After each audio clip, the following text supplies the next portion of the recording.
Selamat petang pemirsa, awal pekan ini kembali program Warta Praja. Saluran informasi pemerintahan dan pembangunan di Jawa Tengah hadir ke hadapan Anda. Kami akan menghadirkan beragam informasi kegiatan pemerintahan, pembangunan, dan persoalan dari berbagai kabupaten kota di Jawa Tengah. Bersama saya, Alex Saputra, berikut Warta Praja selengkapnya.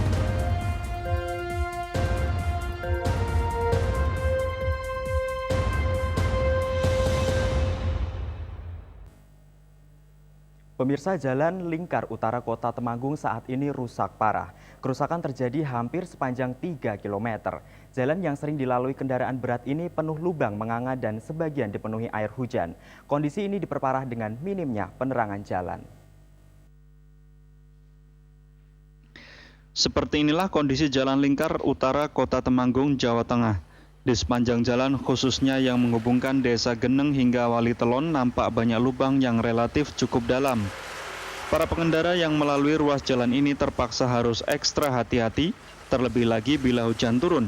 Pasalnya genangan air akan menutupi lubang sehingga acap kali mengakibatkan pengendara terjatuh. Kondisi ini diperparah jika malam tiba. Kondisi jalan akan sangat gelap karena di sepanjang jalan ini lampu penerangan sangat minim. Padahal jalan lingkar ini terhitung merupakan jalan vital. Kendaraan berat seperti truk, kontainer, dan bis AKDP diwajibkan melalui jalan ini. Sejumlah pengendara mengeluhkan kondisi jalan lingkar Temanggung ini. Salah satunya Rahardian, warga Temanggung. Ia berharap agar Pemkab Temanggung segera memperbaiki jalan lingkar utara Temanggung. Terlebih lagi dalam waktu dekat akan dilalui arus mudik dan balik lebaran yang biasanya terjadi peningkatan arus lalu lintas di sepanjang jalan lingkar Temanggung. Selain itu, warga juga berharap agar Pemkab menambah penerangan jalan. Jalan lingkar ini memang rusak, Mas. Banyak lubang-lubangnya. Para pengendara juga harus ekstra hati-hati, apalagi kalau hujan, licin, terus kubangannya banyak. Kalau malam juga gelap, jadi sering banyak yang terjatuh. Ya, kami harap sebagai warga pemerintah segera membangun jalan ini, apalagi sebentar lagi kan lebaran, mungkin ada arus kepadatan yang meningkat. Priyo Budi, Semarang TV. Pekerjaan pembangunan jembatan di jalur Pantura Kramat, Kabupaten Tegal terus dikebut. Meski secara keseluruhan baru berakhir pada November mendatang, namun diperkirakan pada H-20 sebelum Lebaran jembatan sudah bisa dilalui. Jembatan Kalipah sisi utara yang berada di jalur Pantura Kramat, Kabupaten Tegal, kini tengah dalam tahap pembangunan kembali. Pembangunan jembatan dilakukan karena kondisi jembatan lama sudah tidak layak dilalui kendaraan berat, sehingga konstruksi jembatan lama dibongkar total. Secara keseluruhan, pekerjaan pembangunan jembatan Kalipah sisi utara akan selesai pada 15 November mendatang, sehingga berpotensi menimbulkan kemacetan pada saat arus mudik lebaran. Karena hanya satu sisi jembatan, yakni sisi selatan yang hanya bisa dilalui kendaraan berat. Namun pelaksana proyek pembangunan jembatan Kalipah berjanji, pekerjaan proyek terus dikebut agar nanti pada H-20 sebelum lebaran bisa dilalui kendaraan dengan kondisi layak. Pihaknya juga akan menghentikan semua pekerjaan proyek pada H-20 sebelum Lebaran dan akan dilanjutkan kembali usai Lebaran nanti. Berapa persennya? Minggu ke 15 periode tanggal 15 sampai tanggal 15 sampai 22 itu plus progresnya itu 43,37%. Rencananya itu 26,15%, jadi ada deviasi plus itu sekitar 11,9%. Ini memang dikebut untuk dilalui arus mudik? Ya betul, ini memang dikebut untuk antisipasi arus mudik lebaran. Jembatan dengan konstruksi beton peratakan bentang 43 meter dan lebar 8 meter ini kini telah rampung 43% dari target semula pada akhir Mei 26%. Untuk menghindari antrian kendaraan, pelaksana proyek telah membangun jembatan beli, namun hanya bisa dilintasi sepeda motor dan kendaraan ringan seperti mobil pribadi. Agus Supramono, Semarang TV. Pemirsa, stok beras Bulog aman hingga Lebaran. Beritanya usai jeda, tetaplah bersama kami.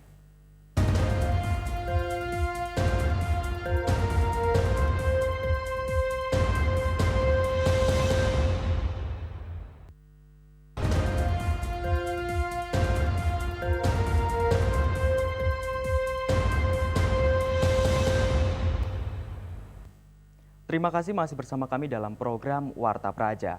Menghadapi kebutuhan Ramadan dan Lebaran, Bulog Grobogan terus melakukan penyerapan beras jenis premium dari para petani.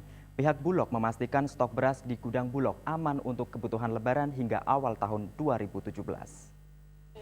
Menghadapi kebutuhan beras selama Ramadan dan Lebaran, Bulog 104 Depok Toro Grobogan, pihak Bulog memastikan untuk stok pangan di gudang Bulog aman untuk kebutuhan Ramadan dan Lebaran. Kendati stok beras aman, namun pihak Bulog terus melakukan penyerapan beras premium ke petani. Mengingat untuk saat ini di wilayah Grobogan menghadapi panen padi musim kedua. Sehingga hal ini tidak disia-siakan oleh Bulog dengan melakukan penyerapan secara besar-besaran guna sebagai cadangan kebutuhan pangan nasional. Pihak Bulog menargetkan penyerapan beras akan dilakukan hingga mencapai 20.000 ton beras. Pihak Bulog memastikan dengan stok beras di gudang Bulog yang mencapai sekitar 17.000 ton lebih mampu mencukupi kebutuhan beras hingga awal tahun 2017. Bahkan dengan stok tersebut, pihak Bulog mampu mensuplai beras ke Bulog daerah lain yang saat ini masih kecil penyerapannya. Aman sampai Januari 2017. Artinya ini untuk jelang puasa nggak ada permasalahan? Alhamdulillah, insya Allah nggak ada kendala. Dengan stok itu katakan surplus, Pak? Ya, surplus. Rencananya untuk memenuhi kebutuhan beras selama Ramadan dan Lebaran, pihak Bulog akan menyalurkan raskin 2 kali selama 1 bulan ke penerima manfaat, sehingga dipastikan untuk kebutuhan beras hingga Lebaran mampu tercukupi. Eko Agung Suryanto, Semarang TV. Pemirsa, negara Indonesia menjadi pangsa pasar terbesar perdagangan nasional narkoba di ASEAN. Hingga saat ini muncul 43 jenis narkoba baru yang masuk ke Indonesia dari 541 jenis baru narkoba di dunia. Gerakan anti narkoba terus digalakan, salah satunya daerah Boyolali yang mendeklarasikan sebagai kabupaten anti narkoba.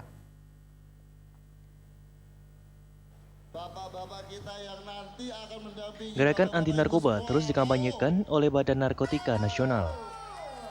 Boyolali menjadi yang pertama di Jawa Tengah yang mendeklarasikan sebagai kabupaten yang anti terhadap narkoba. Acara dikemas dengan jalan sehat dan kampanye anti narkoba. Kepala BNN Komjen Budi Waseso yang hadir dalam acara tersebut berharap seluruh lapisan masyarakat berkomitmen untuk berperang dan mencegah penyalahgunaan narkoba.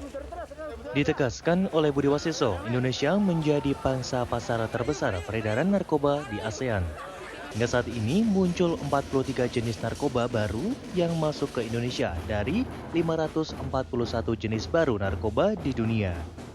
Ironisnya, semua jenis narkoba yang beredar dikonsumsi oleh pengguna narkoba di Indonesia.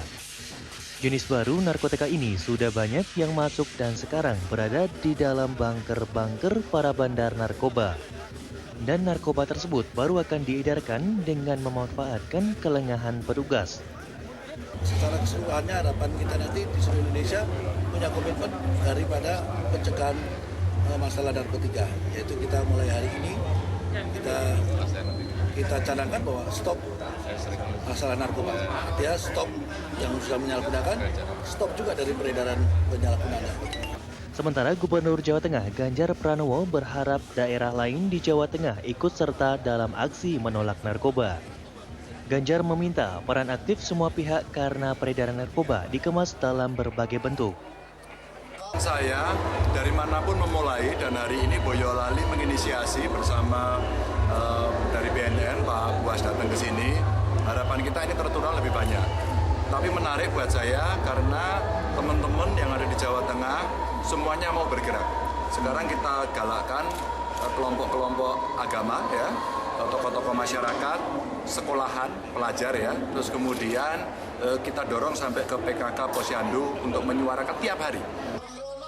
Taufik Evani, Semarang TV. Jangan beranjak dari tempat duduk Anda karena kami masih menyimpan berita menarik lainnya. Tetaplah di Warta Praja, saluran informasi pemerintahan dan pembangunan di Jawa Tengah.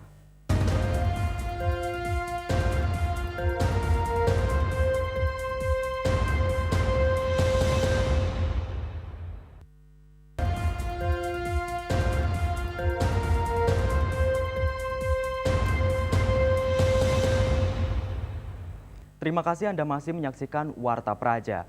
Gubernur Jawa Tengah Ganjar Pranowo menilai lembaga penyiaran dapat meningkatkan kualitasnya, sehingga ke depan para insan penyiaran diharapkan dapat menyajikan isi siaran yang lebih menarik dan terus dicintai publik.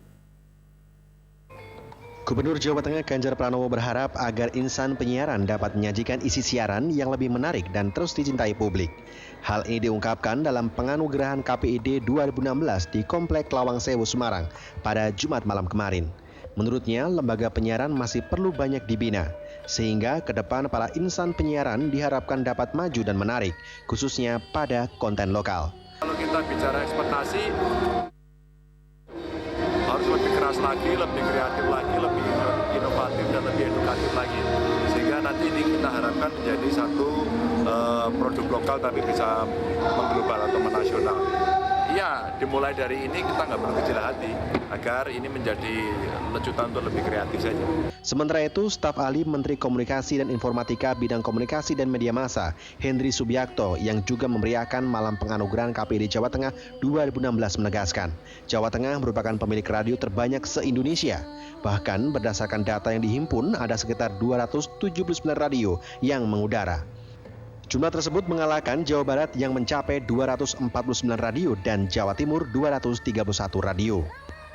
Penyiaran digital terestrial yang sampai sekarang belum terlaksana karena terganjal persoalan hukum dan juga banyak yang belum bisa menerima.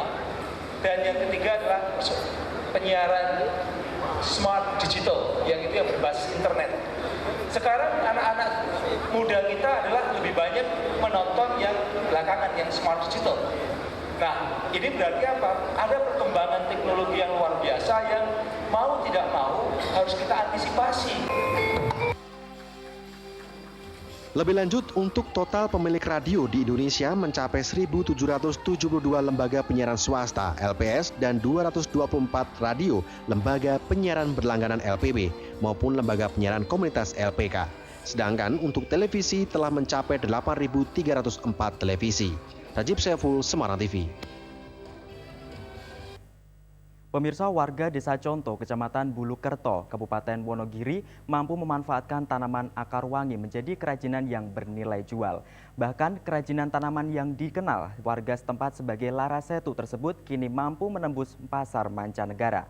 Informasi ini sekaligus mengakhiri perjumpaan kita dalam program Warta Praja. Anda juga dapat mengirimkan kritik, saran atas pembangunan atau pelayanan birokrasi dengan menghubungi redaksi kami melalui SMS di nomor 0896 7091 1432. Warta Praja, saluran informasi pemerintahan dan pembangunan di Jawa Tengah. Warta Praja turut membangun dan menguatkan otonomi daerah. Sekian Warta Praja kali ini. Jangan lewatkan seputar Jawa Tengah malam sesaat lagi. Saya Alex Saputra serta kerabat kerja yang bertugas undur diri. Selamat malam dan sampai jumpa. Meski tanaman ini tidak pernah diserang hama atau menderita sakit di hari apapun, masyarakat setempat menyebutnya larasetu, yang dalam bahasa Indonesianya adalah sakit Sabtu. Dalam bahasa nasional sendiri, tanaman ini disebut akar wangi. Sebab ciri khas rumput ini adalah akarnya mengeluarkan aroma wangi. Karena wanginya akar inilah larasetu dibudidayakan masyarakat. Zaman dulu, akar larasetu diambil untuk pewangi pakaian dan keperluan lain. Kini beberapa kecamatan di wilayah Kabupaten Wonogiri bukan lagi menjadikan akar wangi sebagai pewangi pakaian. Namun dengan sentuhan seni, tanaman ini berubah menjadi kerajinan bernilai tinggi. Salah satunya adalah Desa Conto, Kecamatan Bulukerto.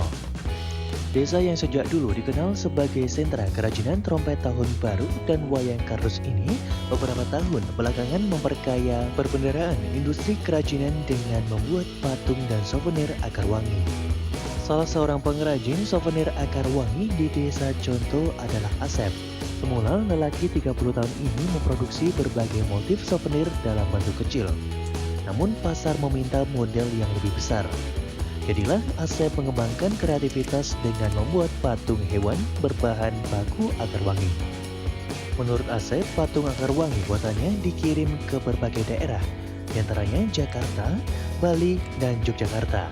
Bahkan beberapa kali Asep mengirim permintaan dari luar negeri.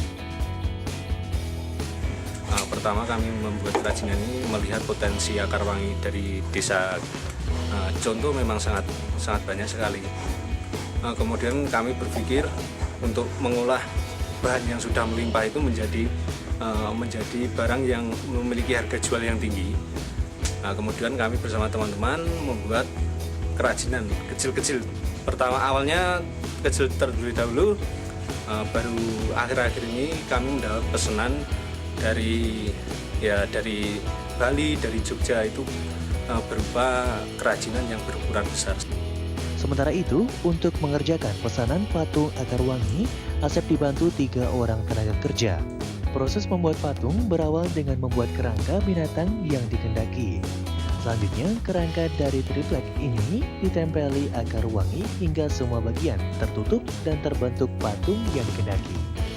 Meski bahannya hanya akar rumput yang sepintas tidak berharga, namun harga patung buatan Asep bisa mencapai 30 juta rupiah.